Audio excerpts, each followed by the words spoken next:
Since 2015, Jared Stillman has rocked Nashville sports. That team freaking stinks. And now he's back. The takes are hotter than ever. I mean, let's be honest, he just can't coach. Welcome to Stillman and Company.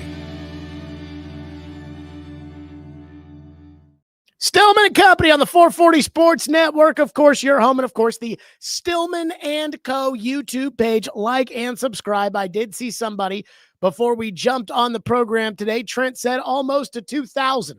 That's right, almost to 2,000 subscribers. Tell your friends, tell everybody.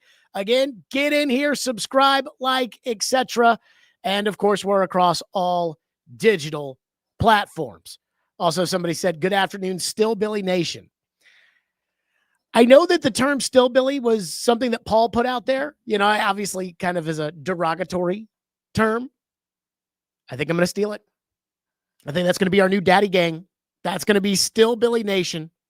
So on and so forth. Before we get started today, I do want to congratulate two of my friends as the Nashville Predators today announced that Pete Weber and Terry Crisp will be inducted on November 1st into the team's Hall of Fame. It's called their Golden Hall. And I just want to start the show before I forget, before I get to ranting and raving, before everything else. I just want to give Pete Weber and Terry Crisp a shout out. I mean, I remember the days of Fox Sports South and the 99.7 simulcast, and I could not be happier for them. And so shout out, and I will be there on November 1st. Kelsey says, can we get Still Billy Tees? So by hitting the, I forget what number it was, by hitting a certain number of subscribers on YouTube, we can now monetize it, which is great. So get more people to subscribe. It'd be great. But you can also sell merchandise on this shit. So maybe I will. Still Billy Nation t-shirts. I don't know how many people will buy it. Although George says he would.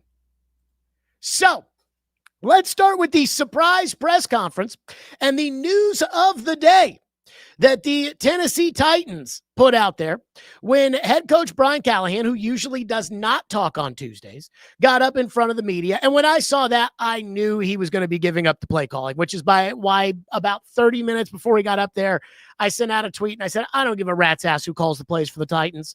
Play calling right now, in my opinion, is not the problem with the Titans. The problem with the Titans is pretty much everything else. But Brian Callahan got out there and he said he is going to be giving up the play calling duties. He is going to hand them off to Bo Hardegree, who called plays as the interim offensive coordinator in 2023 with the Raiders, although he apparently was not good enough to keep the job as the offensive coordinator, according to then coach Antonio Pierce.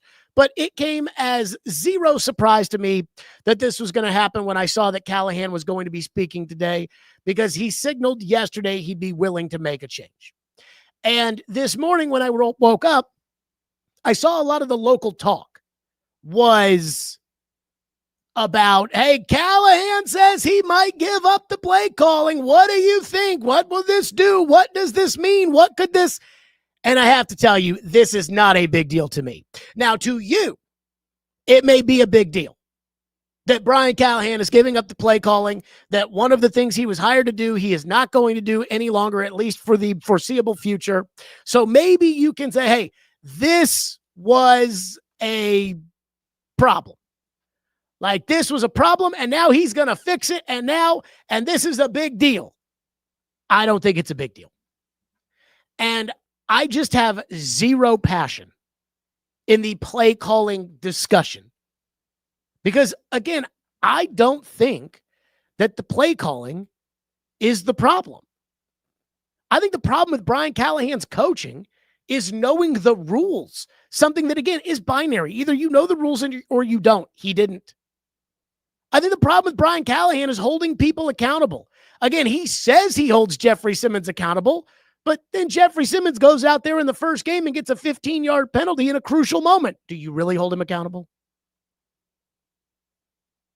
The inability to know when to kick or when not to kick. Again, I know that, hey, maybe he was thinking about what the play call was going to be, but I actually think if you're the play caller, it's easier to make that decision as to when you kick or when you don't kick, because if you've got a play you love, like if you know that big play is going to work, then you're sitting there saying, nope, we're going for it. Spider 2Y banana, go run it. But what happened last week with the disorientation, I don't think that has anything to do with who's calling the plays. I think it has to do with the fact that the guy who's coaching the team is a moron. So I know it's a big topic, and I know it's the story of the day, and I know I just can't get into it. Like, I can't get into thinking this changes anything other than, again, who's going to have the laminated play sheet in front of their mouth during the game. CBS's cameras on Sunday will be focused in more on Bo Hardegree. That's the only difference. I see people putting out there, this is what the stats were with Bo Hardegree as the play caller with the Raiders when he took over. And maybe it matters. I don't think it does. Now, I guess I'll give Brian Callahan. I guess I'll give Brian Callahan a little bit of credit. And let me just put down this again, a little credit. Because it is at least a little accountable to get up there to say, hey, I'm trying to do what's best for the football team. Because no matter how you slice it, it is him saying, even if he wouldn't say it, I'm not doing a good enough job, so I have to demote myself. And I've always believed if you can't be accountable, you can't hold others accountable and whatnot. But then I heard his press conference. And I got to tell you, if this doesn't sum up the Callahan era, I don't know what does. This was Brian Callahan today when talking about the decision to give up the play calling duties. And the follow-up question and response is my favorite. I got hired to be the head coach, and part of that process was being involved on offense, but my job is to be the head coach of the football team. And I think that this allows me to do that job a little bit better, pay more attention to some things that might require my attention and be more present. So all those things are normal. I think it's all part of, where we're at. We're 0-3, and so we're trying to get better. And I think that's my same message to the players as it is here right there at this podium. So it sounds more as if it's more about you trying to get more of a big picture feel for yourself as it is to kind of a disappointment in your play calling. Is that? Yeah, I have zero disappointment in my play calling. I mean, I don't have any disappointment in that at all. But it's just more so I can see the rest of it, see the big picture better, and do a better job of it. I have zero disappointing in my play calling. I mean, I'll just tell you right now. I mean, I'm doing such a great job calling the plays. We couldn't score any points last year, and we're even worse this year. So again, we talk about accountability, and I'll give Callahan a little credit for changing something. I'll give Callahan a little credit because, again, there's no way to argue that this isn't a demotion, a self-demotion. I'll give him credit for getting up there and having the balls to say, hey, I'm going to turn over the play calling. Ken Wisenhunt couldn't do that. But this idea that then he's going to sit there and say, I have no problem with my play calling. It's my coaching that's here, but the play calling, give me a break. Dope. As far as this actually changing things, big picture for Brian Callahan, this is his Hail Mary. This is, let's try something because the alternative is what? And I wonder if the alternative with Brian Callahan was get fired. So either you turn over the play calling to Bo Hardegree or you get fired. And I'm not going to make any assumptions because I don't know. I don't know if this was a Brinker thing, if this was a Borgonzi thing, if this was a Burke Nihill thing, if this was an Amy thing, if this was a Bryce Wasserman thing. Again, everybody over there has an opinion. I have no idea what kind of thing this was, whose choice this was. Somebody texted me before the show and they said, do you think Callahan voluntarily chose to give up the play calling? I have no sourcing on this. I have no inside info. Quite frankly, I don't even give a shit really who decided. No, I don't think so. And I think that I don't have any questions about my play calling. I think that probably tells you all you need to know. That somebody there probably told Brian, hey, man, you've got one of two choices here. But it doesn't change reality. And it's the reality that I know and the reality that you know and the reality that they know and maybe even the reality that Brian Callahan himself knows, which is that Brian Callahan can't coach. Brian Callahan can't be the head coach because not knowing the rules at Denver, that has nothing to do with calling the plays. thinking the Pee Wee program was going to make a difference all offseason, that has nothing to do with who's calling the plays. Maybe who's calling the plays has an effect on the debacle at the end of the first half on Sunday against Indianapolis, maybe. But again, that decision's not about what play to call. That decision is about getting the field goal team out there and ready to kick. And having Bo Hardegree call the plays doesn't really change anything there, does it? Because now Callahan's got the headset on and he's hearing the play call that Bo's probably going to want to play. And he's sitting there thinking, do we go? Do we not? Do we go? Do we not? So I don't think this really changes anything. As I said, these are January problems. These are not September problems. Just like last year, your lack of a right tackle was a March problem. This was a January problem. So what Brian Callahan is doing is he is appealing to the Supreme Court for one last crack at it while he is sitting on the coaching version of death row. And it's the story today because he's the head coach and he's giving up play calling and CBS is going to show somebody else out there. But big picture, this doesn't mean anything. Callahan couldn't coach yesterday. He can't coach today.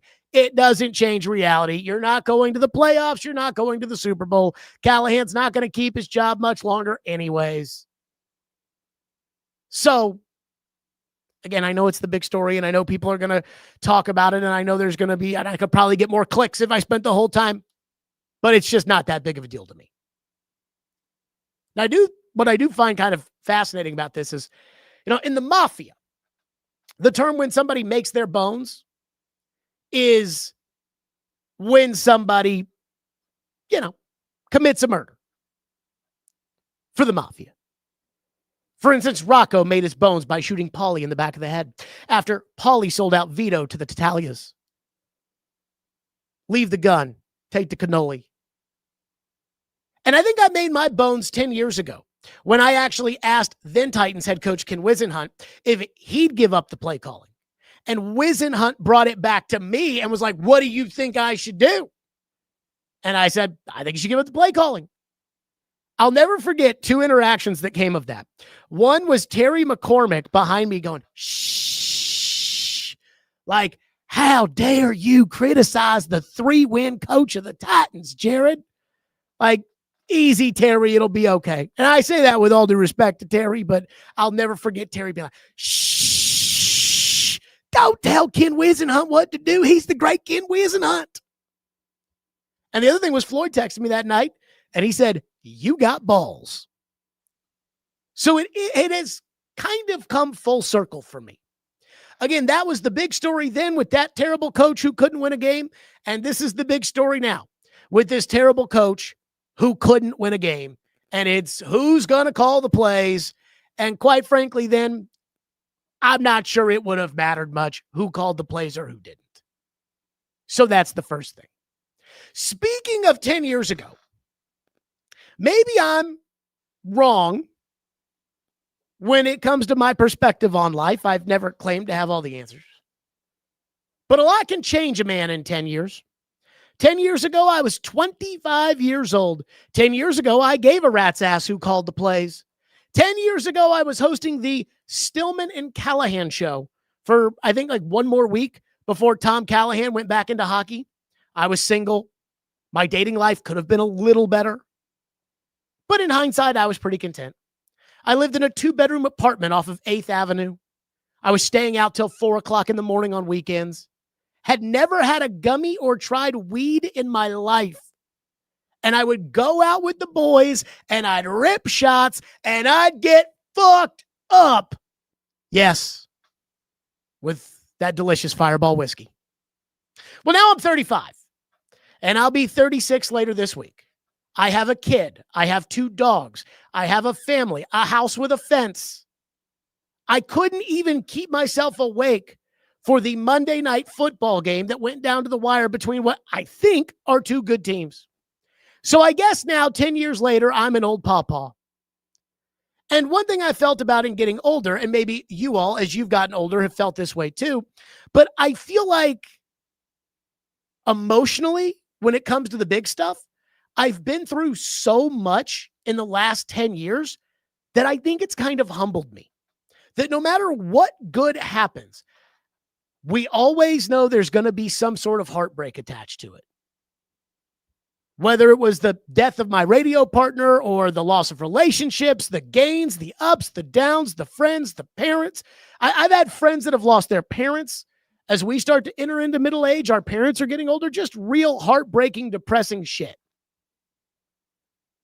And the reason I bring this up, and about the last 10 years and how, again, I think it changes a man. It makes you more humble. You can make a bunch of money and you can become famous and you can have the number one radio show in Nashville. You do all those things, but something's always going to bring you back down to earth.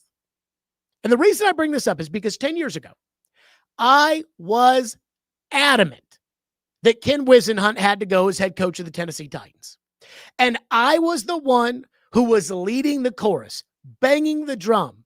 I was the one hounding him in the press conferences. And I was the one who vowed as a fan not to go to any games until they fired him. And when they did, I went to the game. They fired him with a road game against New Orleans that came up, but the next week was Carolina. And I drug my dad's ass to the game, and I went to the game because I wanted to show my support for the team for making the decision to finally fire Ken Whisenhunt. Amen.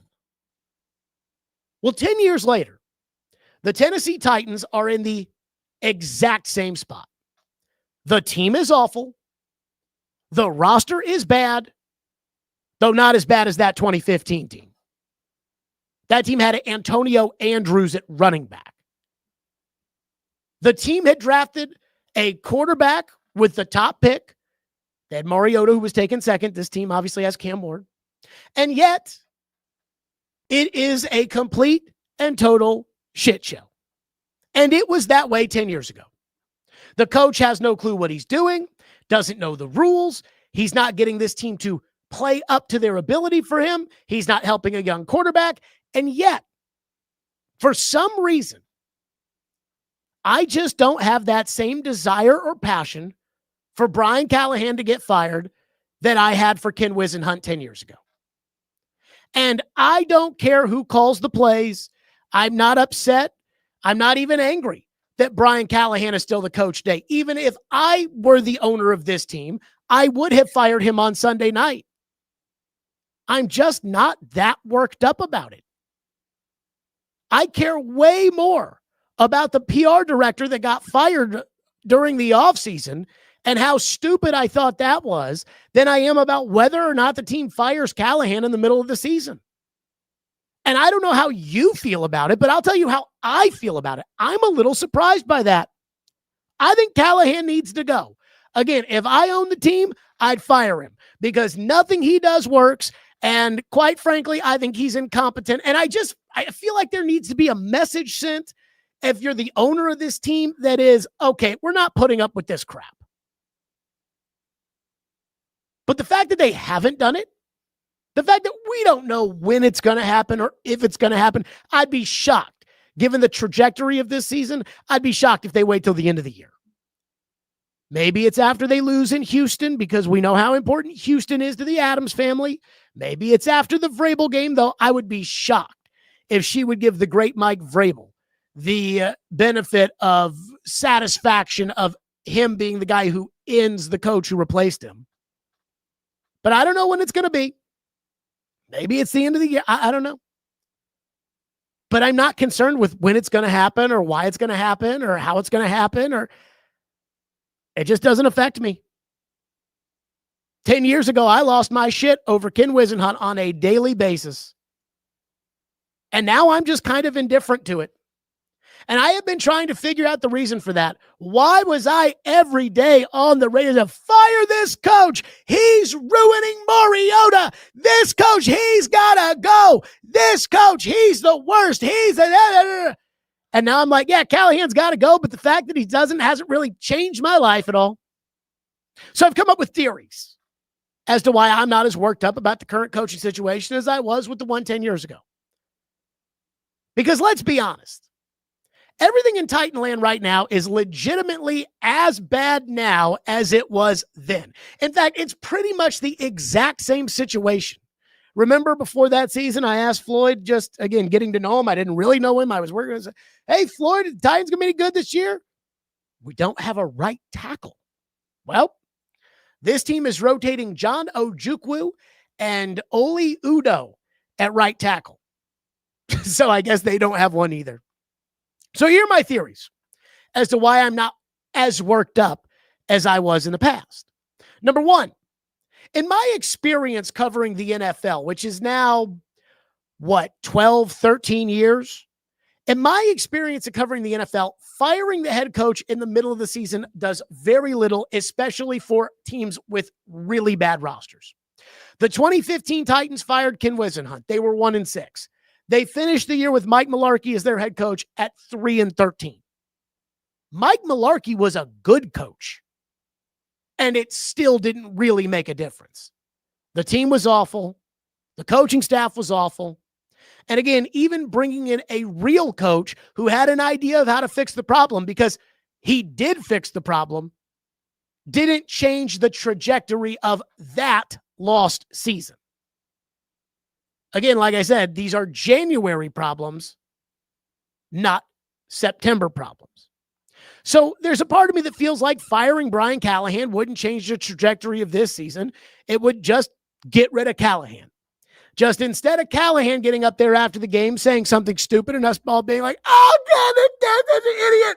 It would just be Mike McCoy getting up there saying something not as stupid and us just being like, oh, God, 13 more games to go. So that's my first theory, is that maybe then I thought it meant something. You know, I hear a lot of the talk when it comes to Cam about, well, would this be good for Cam? Well, would this be bad for Cam? And I remember when Mariota got hurt in the Dolphins game in 2015, and I'm like, Whisenhunt's going to get this guy killed, get Whisenhunt out of here. And again, I'm not sure how much of a difference it makes. If Mike McCoy becomes the head coach, you're not getting Mike McCoy's coaching staff. Mike McCoy's not going out and getting any players. So I'm not sure it really makes that much of a difference.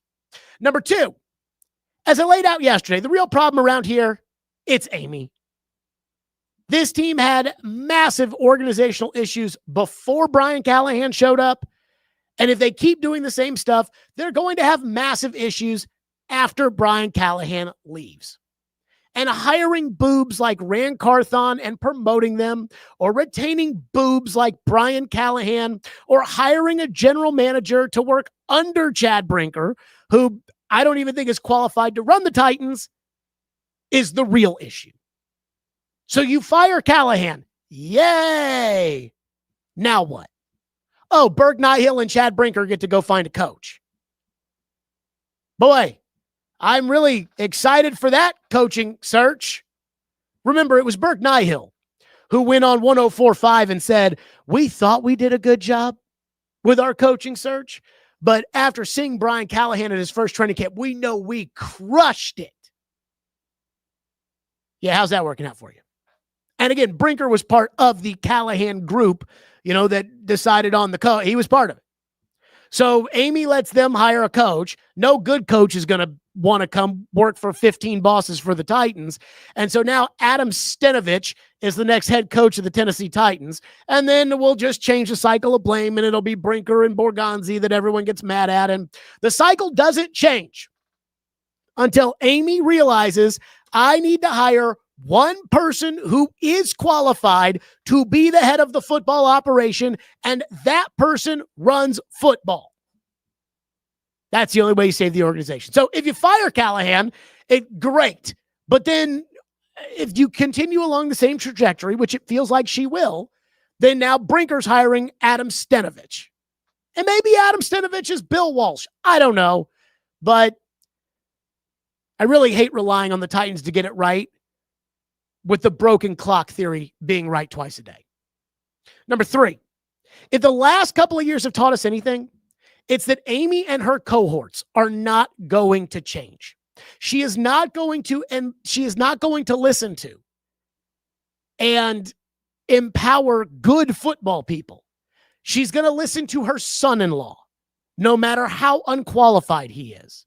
She's going to listen to Burke Nihill, even though he never worked in the NFL before he joined the Titans as general counsel. She's going to listen to Chad Brinker, whose experience before joining the Titans was as a personnel/football administration executive with the Green Bay Packers. Whatever the fuck that means. I mean, a personnel football administration executive, that could be a secretary for all I know. So congratulations, you fired Callahan, but you sucked before Callahan, and you still have people who were a major part of hiring Callahan, either calling the shots or telling Amy what to do. So what does that mean? It's the same bozos. So again, I struggle with that one. The fourth reason I guess I'm not all jazzed up about firing Callahan, even though I would do it, is even if they did get it right and they found the right coach, which would be pure luck, they'd still screw it up. That's just how they do business. I mean, Todd Bowles was coach of the Jets, and it was a train wreck. But we've seen Todd Bowles in Tampa. He's not a bad coach. It's the Jets. Geno Smith, Sam Darnold, now Aaron Rodgers. Guys leave the Jets and they play better because it's the Jets. So even if Adam Stenavich was a great coach, the Titans and their 19 masters that everybody has to answer to, they'd find a way to screw it up the same way they screwed up the Mike Mularkey thing. And then finally, the real reason why I truly think I'm not as adamant about firing this coach as I was about firing the coach 10 years ago, Brian Callahan's just a much nicer guy than Ken Whisenhunt was. Even if Callahan might be less of a coach. And Ken Whisenhunt was the head coach of a team that went to the Super Bowl. I don't know how that happened, but he was. Callahan's probably never going to have that on his resume. But he is a much nicer guy than Whisenhunt, so maybe that plays into it. I don't know. But to me, it doesn't really change much of anything whatsoever if you fire him or if you don't. Today, next week, 3 weeks from now, a month from now, Matt Eberflus got fired after Thanksgiving. What did it really change for the 2024 Chicago Bears? Nothing. So I'd have fired Callahan if I owned this team. And every time I say if I own this team, I always point out I would have done everything differently over the last 3 years if I own this team. But let's say I bought it and took it over this summer. I'd have fired Callahan Sunday night just to show the fans and the building and the rest of the league that, hey, I've got to hold people accountable around here. And if you're a head coach and you don't know the rules, you got to go. But as far as like the passion of get this man out of here, he's ruining the team, he's ruining the season, we're fucked, get him out. I just don't have that same passion. And I think that's probably why. Okay. The third thing was a tweet I saw yesterday from radio host Zach Lyons. And it is something that I do think is worth noting. And it is absolutely something that I have thought about before. So Zach Lyons sent out a tweet yesterday saying, quote, if it is business as usual for the Titans this week, AKA if Brian Callahan is keeping his job, if it is business as usual for the Titans this week, then my conspiracy theory, Zach Lyons says, is that Brian Callahan is being used as a human meat shield for Chad Brinker through the season. Brinker paranoid that if he doesn't have Callahan to hide behind, Amy Adams Strunk may remember his role in all of this.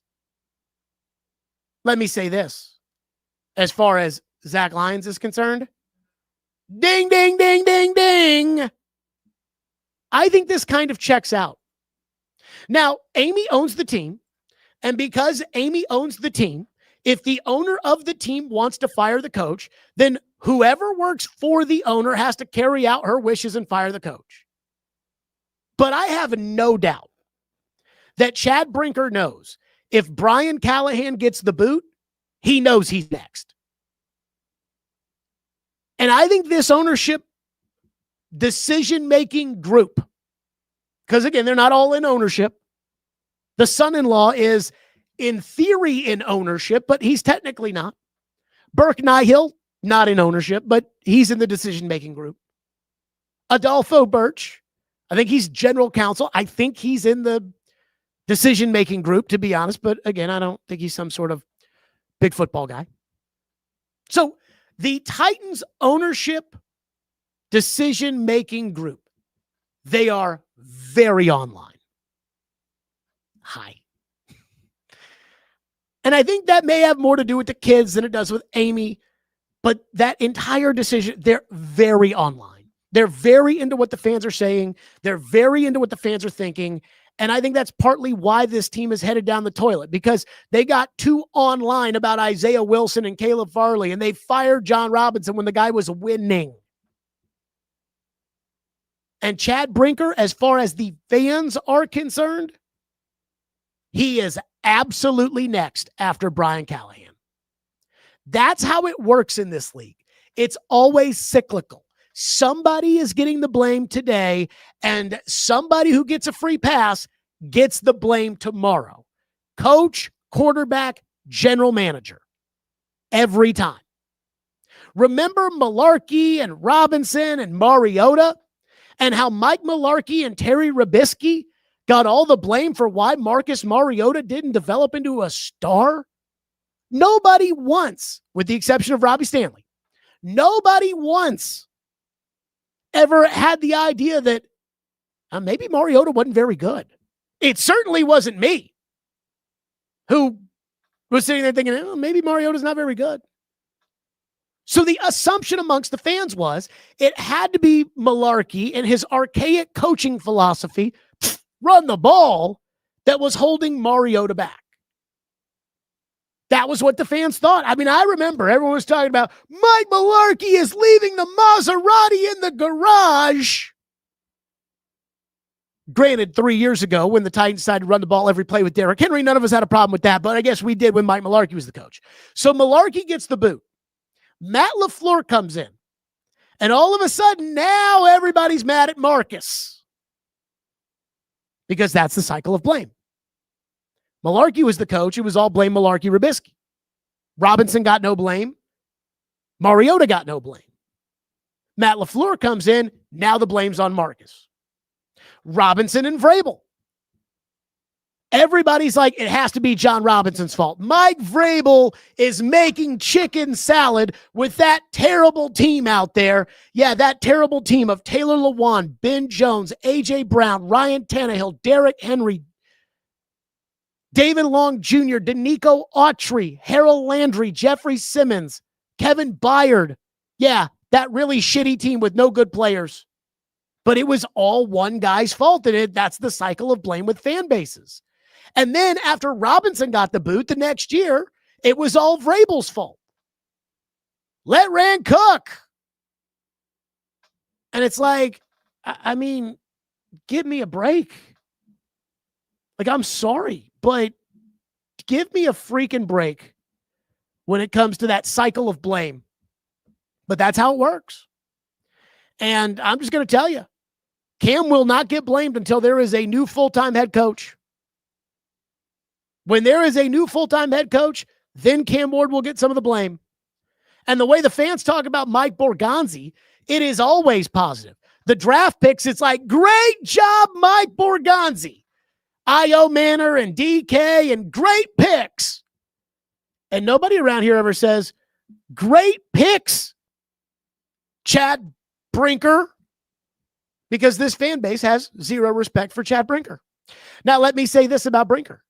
Brinker is an affable guy, and he does know more about football than Rand Carthon and Brian Callahan do.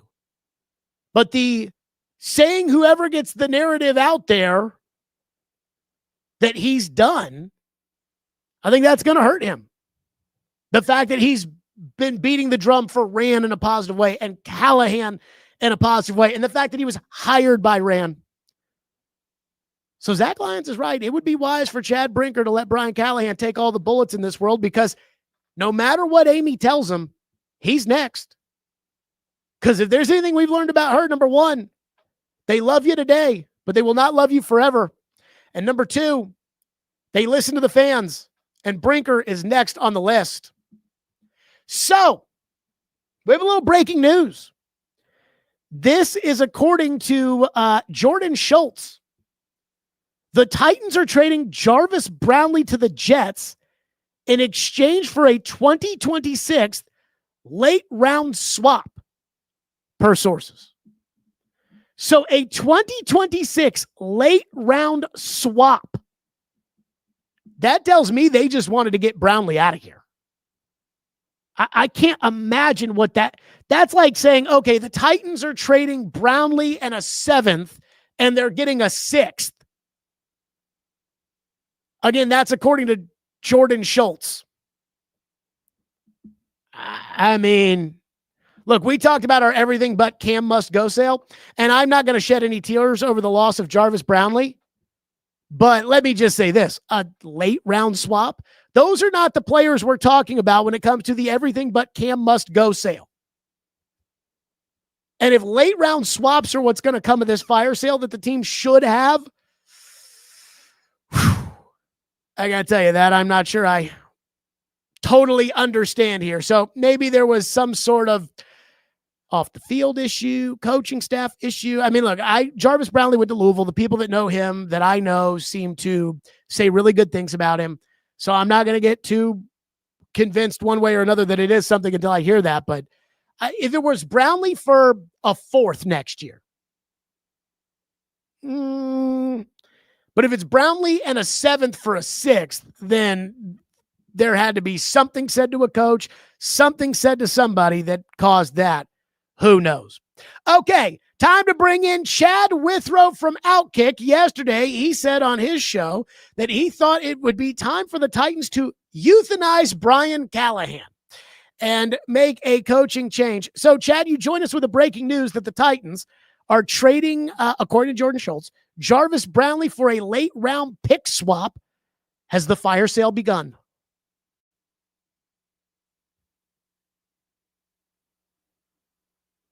Hold on, I don't think we have your audio. I can see you talk. I can't hear you talk. But I can see you talk. There you go. We good now? Go for it. There we go. Perfect. All right.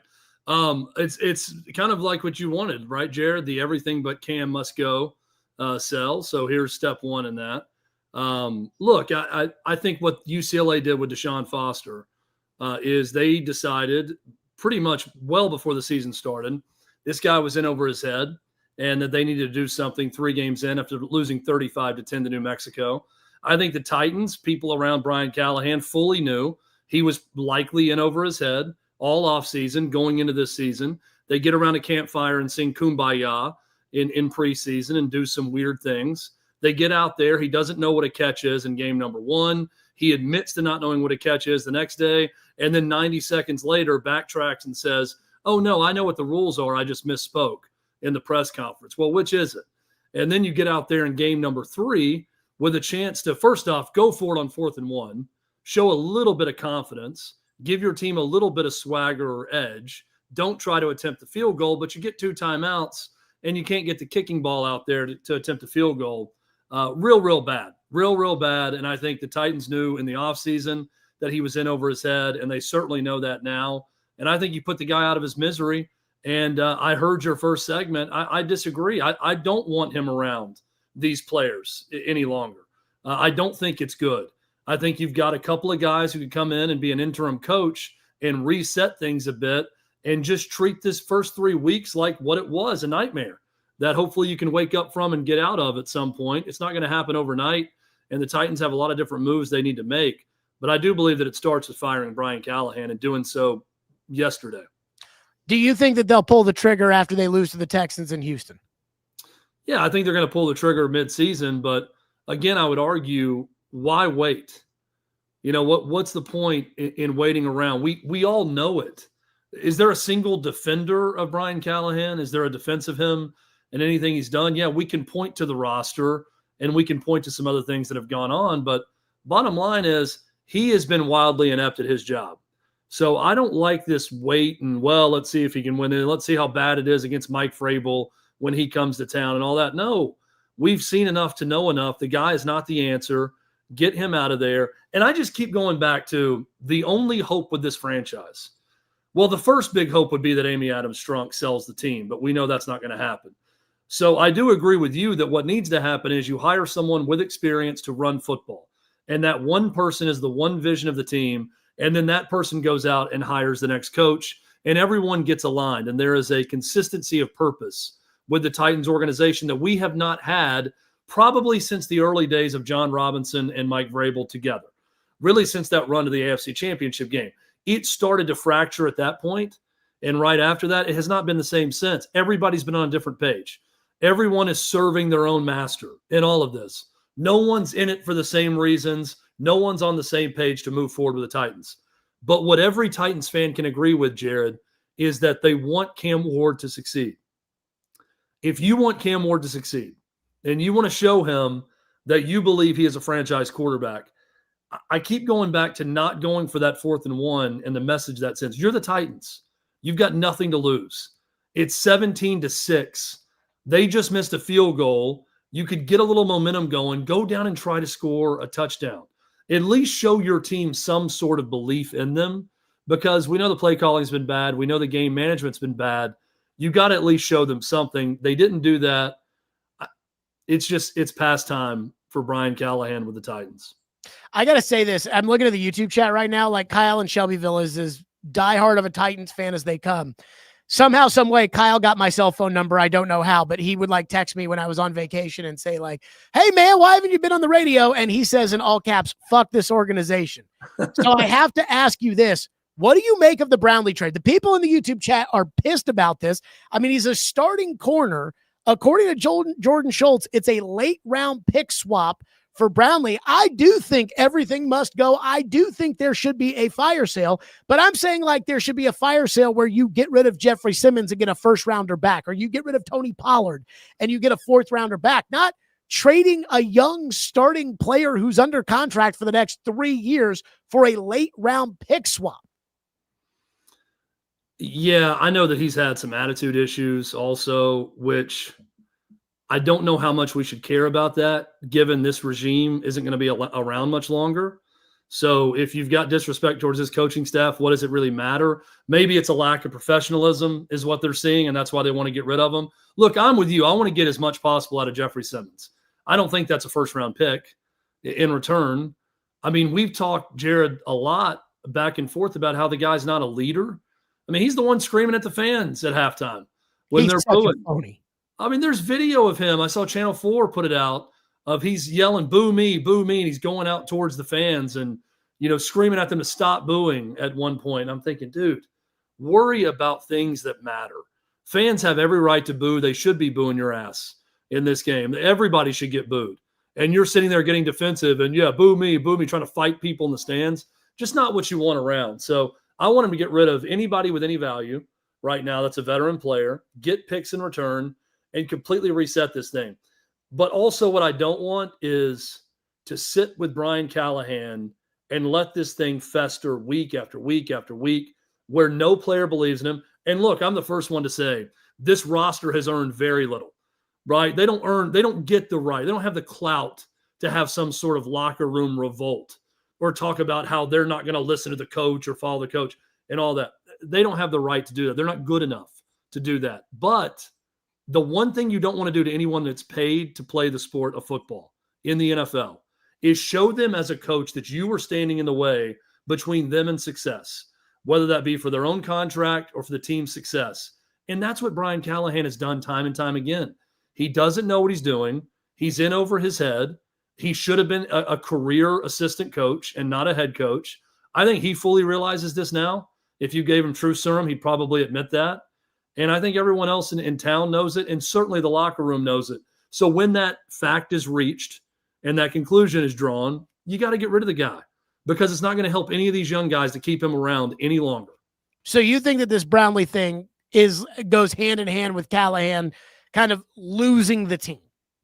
Yeah, I don't even care about the Brownlee thing, honestly, simply because, yes, he's a younger player. I think a lot of it has to do with, and I was just texting with somebody about this, I think it has to do with the fact that he's been pretty openly in revolt of things going on.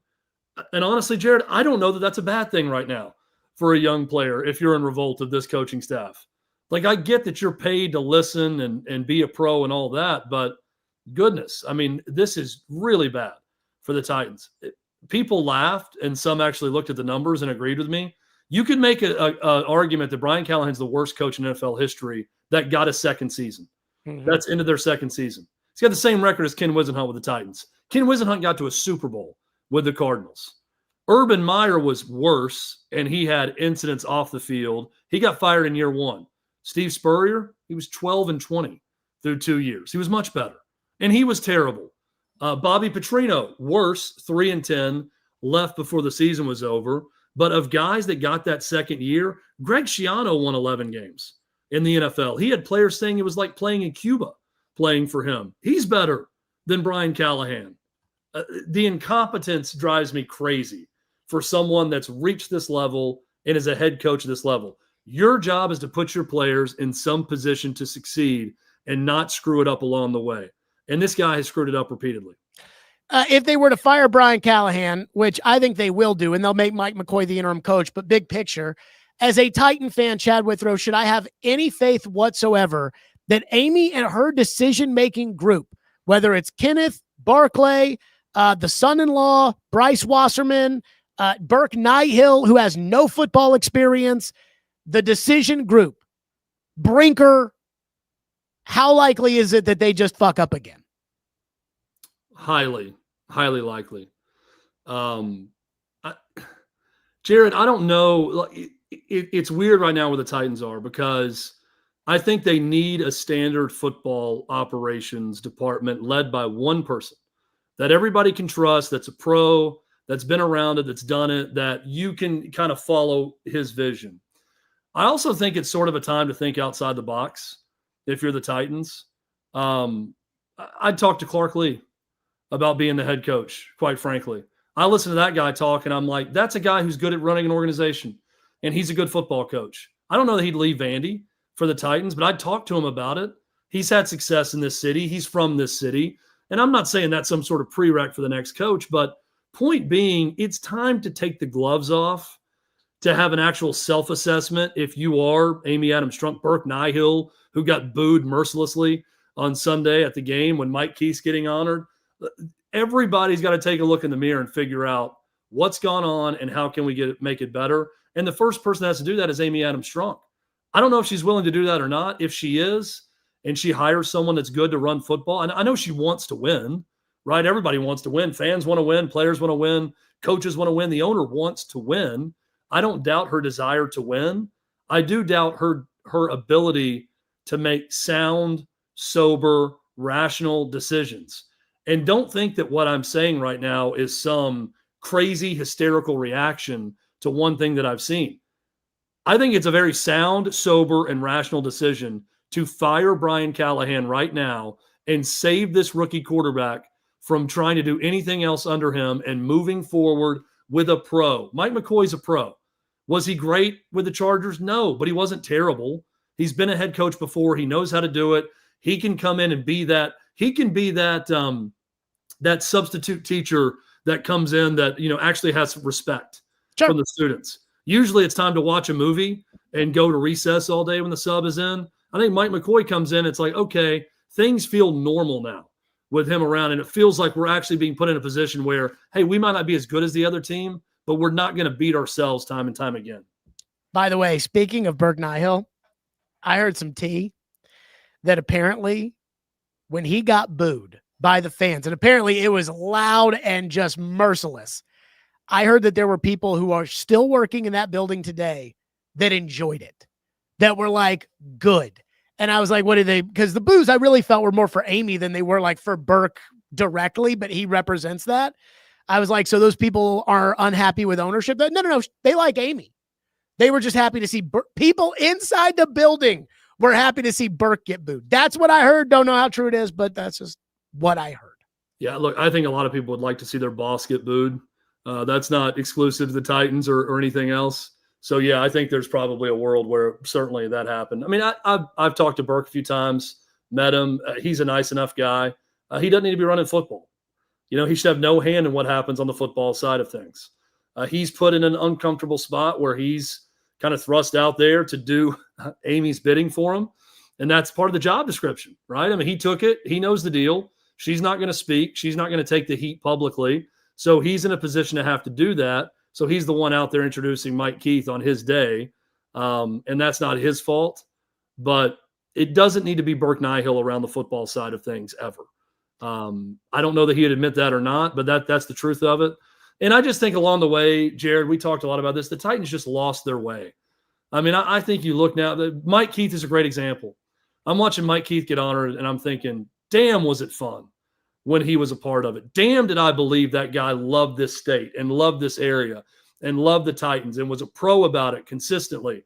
And I'm watching this bullshit now where I know you talked about it, where we're talking about going toe-to-toe with a playoff team. You know, I'm like, come on, man. Like, you know, Taylor Zarzour, I'm sure he's good on SEC Network. He's fine at calling games. But don't piss on my leg and tell me it's raining, ever.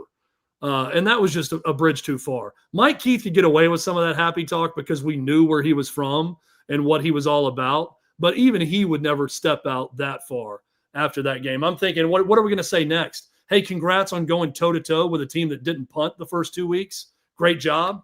I mean, is that next up on our congratulations tour? Just utterly ridiculous. And I think another sign of how this organization has completely lost their way. Kelsey says, why would Clark Lee leave Vanderbilt for total Titan dysfunction? Would you? Would I leave Vanderbilt for the Titans?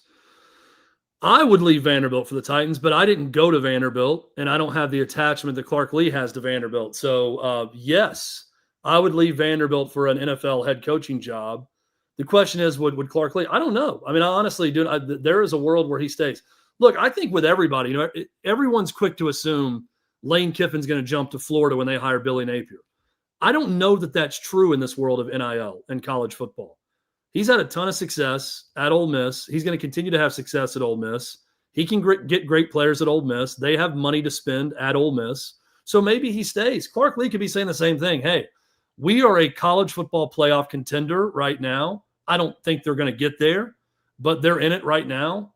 And we could do this annually. We could bring in that next Diego Pavia and be set at quarterback for another 2 years. We could get this thing going and really establish a program. There's no reason for me to leave. When James Franklin left for Penn State, it was a no-brainer. I don't think it's a no-brainer for Clark Lee to leave even for another college program. Now, the NFL opportunity would interest me if I was Clark Lee, especially when you don't have to move. A guy who is so attached to this area to go right up the road and coach an NFL team would be intriguing to me. But no, I don't think it's a slam dunk that he would leave at all. What do you make of Vanderbilt? I ask this question of you because over the years, Vanderbilt fans think that you have been very critical of them. Whether that's fair or not, I'll let the Vanderbilt fans, defend that or not, whatever. Do you think this is a legit playoff team? Like, do you think that this team could legitimately make it to the college football playoff? I think they're legitimately in the playoff mix. I would have loved to have seen a full game with Lenora Sellers at quarterback. Vandy did their job in that game. I think they win that game, likely, the way it was going, even with Lenora Sellers. And Sellers didn't show me a ton on the road against Missouri the following week. But Vandy did also face maybe the worst backup quarterback I've ever seen in the SEC. I mean, Luke Doty was horrible. That guy was a running quarterback who couldn't run. His first instinct was to run. He could not run the football. So that was a break for Vandy, but they put it on South Carolina. I need to see them, go toe-to-toe with Alabama in a couple of weeks and see them in a game like that, someone closer to full strength before I can say that. But here's what I know right now, Jared. One, Vandy is underrated. They're not getting enough talk right now for being undefeated and getting that win at South Carolina. Two, hell yeah, they got a shot at the playoff. I mean, I'm not looking at any game on their schedule and saying they're definitely going to get blown out in this game or they're definitely losing that one. Do I think that they're going to lose at Texas? Yeah. Do I think they're going to lose to Alabama? Yeah. Do I think that LSU is going to be tough? Do I think that at Tennessee is going to be really tough for them? Yeah. Is it an 8-4 team? Is it a 7-5 team? Is it a 9-3 team? The difference between 8-4 and 9-3 this year in this SEC could be a playoff spot. I think there could be a 9-3 team that makes their way in because of the depth of this SEC. So, look, I know Vandy fans hate me and whatever. That's fine. Vandy fans love to hate anything Tennessee at all times. In fact, sometimes I think Vandy fans hate Tennessee more than they love Vandy. And that's okay. That's what rivalries are all about. But I'm here to tell Vandy fans and everyone else, they're legit. This is a legit team. They're not going away. They're going to be able to compete with everybody on their schedule. And it's fun being a local sports guy to see this. And I think for a lot of people, they didn't think it was possible. And we're seeing that the impossible is possible with Clark Lee. Quickly, your thoughts on Dabo, your thoughts on Mike Gundy. So Dabo deserves every bit of criticism he's going to get this week. When you run your mouth and you talk that shit the way he did about his resume, you better back it up the next game. And they went out and looked terrible. And they got blown out at home as a 17-point favorite against Syracuse. So he deserves every bit of criticism he's going to get. He's also a great coach. And I still think he's a really good coach. And I think he can win. He's not going to win to the level Clemson wants anymore, but he could win, and he could win somewhere else. Mike Gundy's an Oklahoma State legend, second most tenured coach behind Kirk Ferentz, spent most of his life at that school, and the game passed him by. He was never going to adapt and never be equipped to compete in an NIL era. And Jared, when you get on the wrong side of the money in your program, and they make the determination, the way I've made the determination that Brian Callahan is not good enough to be an NFL coach. If the money boosters at your program do the same, you're screwed. You're out. They're not going to spend money on players. They're not going to waste money on a recruit that they know is going to come there and be gone in a year when you get fired because you can't win. So now the key for Oklahoma State or Virginia Tech or UCLA, hire someone that can get everyone lined up behind their vision and then start spending left and right and get behind it, get players in, and give that guy a chance. Chad Withrow from Outkick, last one for you. When does Brian Callahan get fired? Well, since it didn't happen when I wanted to, which was halftime of Sunday's game, I'm going to say that he gets fired post Mike Vrabel coming in and beating his ass here in Nashville. So you got a few more weeks to wait, Titans fan. There you go. Chad Withrow from Outkick. Again, hot mic every morning at 11 a.m. Eastern time. Chad, thank you.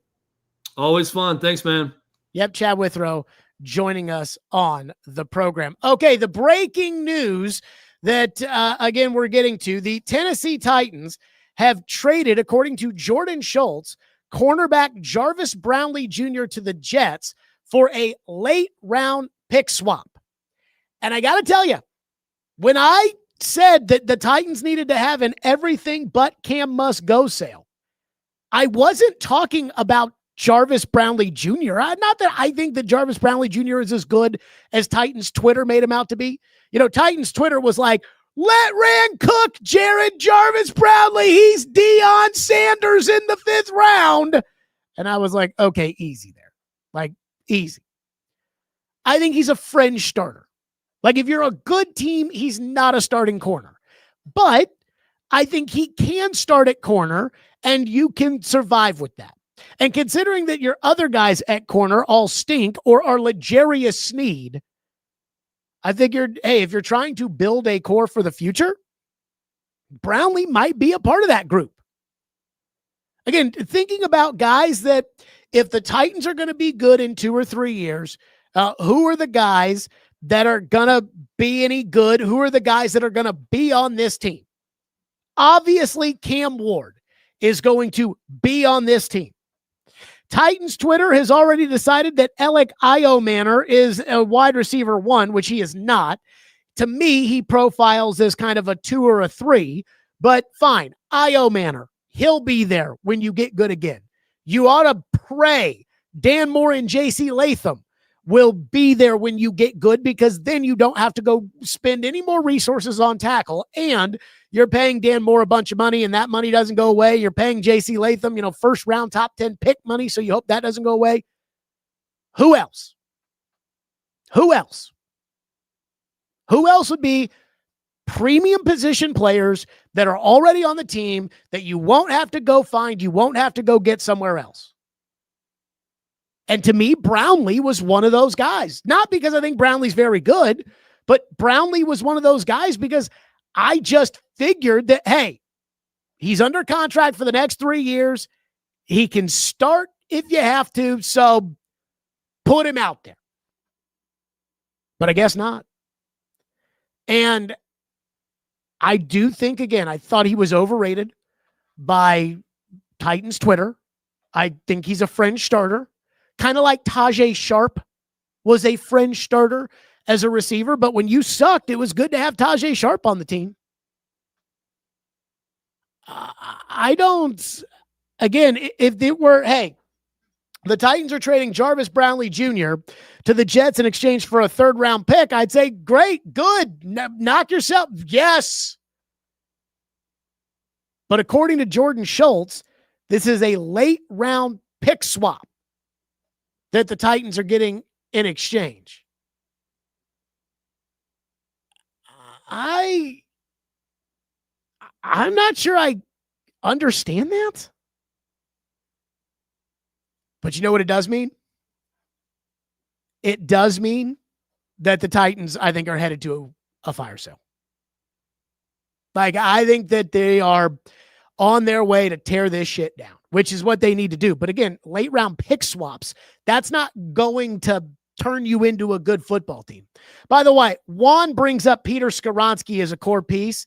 He's a fucking guard for the 1,000,000th time. Who gives a shit about guards? Nobody. That's why you get guards in the 3rd round. That's why you can sign them in free agency. When you got good last time, you didn't have any guards. You had Quentin Spain, an undrafted free agent, and then you had Josh Klein, whom you claimed off of waivers, and you still got to the divisional round of the playoffs with those fucking bums as your guards. But your tackles, Taylor Lewan picked in the top 15 and Jack Conklin picked in the top 10. That matters. Guard does not matter, which is why it was so freaking stupid to draft a tackle with the 11th overall pick, knowing that you were going to move him to guard. But that's what you get when Amy and Burke Nihill's handpicked guy, Rand Carthon, and Mike Vrabel, who doesn't know shit, are out there making decisions. By the way, I texted my buddy who does radio in Boston. I said, how's the great Mike Vrabel experience going? And boy, they are just ripping him to shreds. They're like, oh, Vrabel's taking shots at the offense, but it's really the defense. And oh, shocking. Someone says, so why did we trade Brownlee? That's a good talk. That's a good question. And it's one that I'm not sure I really know the answer to. It seems to me like Brownlee got into it with the coaches. Again, to me, that's the way I would interpret this is Brownlee got into it with the coaches, or Brownlee got into it with a coach, and that Brownlee probably wasn't actually hurt and any of that. Also, the other thing, and it has not gotten talked about enough, but I think it should. What happened with T'Vondre Sweat? So T'Vondre Sweat misses the entire training camp and preseason. And nobody cares because it's preseason and everybody knows that T'Vondre Sweat last year played in most of the games. T'Vondre Sweat plays in the first game and he does the T'Vondre Sweat stuff. And, he blows up that 4th down quarterback sneak. He'll never sack the quarterback, but he will stop the run. I mean, I wouldn't pick that with the 38th pick, but he would stop the run. So T'Vondre Sweat then hurts his ankle and he misses the second game. And then he practices during the week and he says if it's up to him, he's going to play. And then Callahan doesn't rule him out on Friday. And then he gets ruled out before the game. And Paul says, well, he got injured in practice. He had the ankle injury. He re-injured the ankle on Thursday. And I said, if he re-injured the ankle on Thursday and couldn't play, then why didn't Brian Callahan say that on Friday? But I just chalked that up to Callahan trying to think that playing secrets matters. Like when they tried to hide the injury report from the Broncos. Again, the stupid shit that Callahan worries about instead of the important stuff.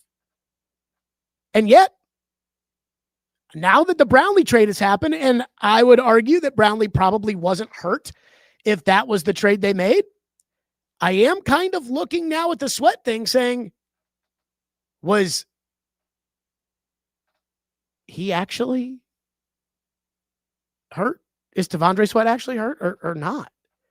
Again, I don't view Sweat or Skoronski as core pieces for this team being great because I don't think run stuffing DTs and guards matter that much. There was one thing on here that I absolutely wanted to get to. I think I wanted to pop on this before we got to Chad, and I think I've lost it. I forget who said it. Somebody asked if the distinguished gentleman had gone into witness protection. I kind of wonder the same thing. What happened to TDG? Yeah, what happened to TDG? That was my guy, at the old show. I got everybody else that's over here, but what happened to the distinguished gentleman? You can't tell me he cares about celebrity birthdays. So Jarvis Brownlee just traded for a bag of footballs. Maybe not even that. A late round pick swap. Holy crap. Well, you know what I've said? It's time for the everything must go but Cam sale. And I guess the Titans took this to heart. It's the start of the season, and maybe your dreams of the Super Bowl are slipping away. Hi, I'm Jared Stillman. Do you feel like after 2 weeks, your team is in dire need of a solid, experienced NFL player? Or maybe you feel like you're one guy away. Or maybe somebody you thought going into the season that could play actually can't. Or maybe you're a coach or general manager on the hot seat, and you already hear calls on local radio for John Gruden to take your job. And while scouring the waiver wire and practice squad seem bleak, I have the solution for you. That's right. The Tennessee Titans are having an everything but Cam must go sale, and you can take advantage of this once a season opportunity. Feel like you need a defensive lineman to better your pass rush or your run defense? A once in a lifetime opportunity at Jeffrey Simmons is right here for you. How about a 1,000-yard receiver to complement your number one? How about a 1,000-yard running back in each of the last 3 seasons? We've got a kicker who hasn't missed, a safety who plays 17 games a season, and more. And all of these can be yours, but quantities are limited and are sure to go fast. So get in the action by calling today 555-TEN-TITS. That's 555-TEN-TITS. My guys are standing by the phone today. Save your season. All sales are final. Players may not be as good as advertised. In the case of Brian Callahan as a total boob, they may actually be better like Harold Landry. Call today because inventory is extremely limited. 555-TEN-TITS. That's 555-TEN-TITS. Somebody actually got out there called 555-TEN-TITS. And the Jets got Jarvis Brownlee. Again, I don't understand what the Titans are doing with this. It's not the end of the world because I don't think Jarvis Brownlee's that good. But I'm talking about guys that are veterans on expiring contracts or expensive players or guys that could get real picks in return, not late round pick swaps. Unbelievable. Somebody said that the distinguished gentleman is over in the 1045 chat. How could TGG not know that this show is on?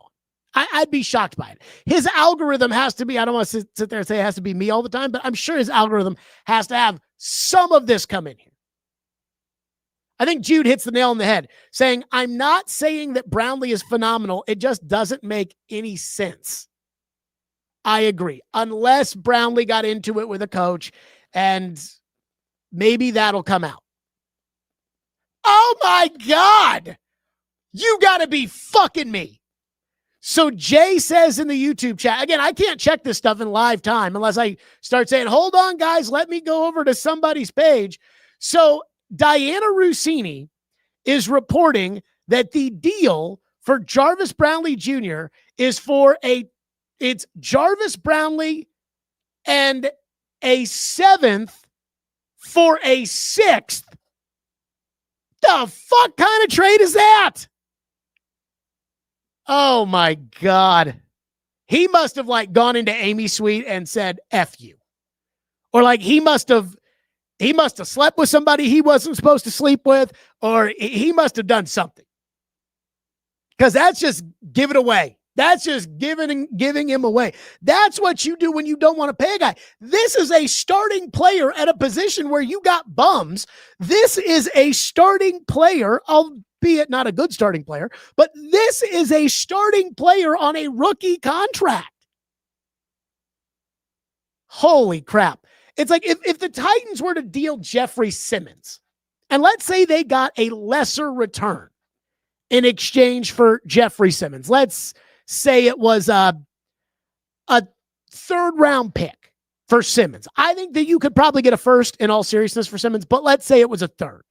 That would not be a great trade, per se, but I guess we could understand it, right? Simmons is expensive. He's older. He's a pain in the ass. Okay, fine. You deal him. You get a third, and it's a top 100 pick. So it's not the end of the world, but but this one, again, I'm not shedding tears over Jarvis Brownlee because I don't think Jarvis Brownlee's that good, but give me a trade that makes some sense. I was just throwing it out there when I heard late round pick swap. I'm like, so what is that? Like you trade him in a 7th for a 6th? And apparently that's exactly what it is. Wow. Unbelievable. What is, again, this is a starting player.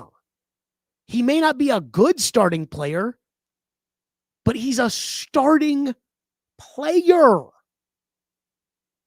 Holy cow. And I did want to get to some Vandy stuff today and some college football stuff today and everything else, but the Titans make a trade in the middle of the program. And not only do they make a trade in the middle of the program, they make again, on the surface, a terrible trade. Like, what is the difference between a 7th and a 6th? Holy crap. So again, with Brownlee, that was a guy that was taken in the 5th round, and you've turned that and a 7th into a 6th. Yeesh. So, well, how do you feel about Chad Brinker now? I also love, too, how the YouTube chat right now is just lighting up Brinker, and there's no talk about Borgonzi. And my favorite thing about that is every good move, like Alec Io Manor, Borgonzi, everything bad, Brinker. Unbelievable. Whew. Kelsey says, watch him light it up in New York. I don't have that kind of optimism for Jarvis Brownlee, although everybody that knows him at Louisville says he's a good kid. So that's what would make him, if he got into it with the coach, that would make that surprising. But whew, this one is wild. Cody says, Borgonzi has made one decision, retain Callahan. He was praised by national media as a great general manager hire. I'm not saying Borgonzi didn't make the decision to keep Callahan. The decision to keep Callahan was made before Borgonzi was hired. You guys don't even know what these guys do. Nobody knows what these guys do. That's the way the Titans like it. So, wow. Today on the program, what a day in Titanland. Brian Callahan gives up the play calling and then says that he's not concerned about his play calling, thinks he's a great play caller. And then they trade away Jarvis Brownlee for a bag of footballs. And I'm sure tomorrow Callahan will have a lot to say about that. Everybody have a great rest of your day. Like and subscribe. Tell all your friends. Get the distinguished gentleman into this YouTube chat. How is he not in this YouTube chat? You guys figure that one out. But again, across all your podcasts, tell all your friends, and we'll see everybody tomorrow live on YouTube at 2:00.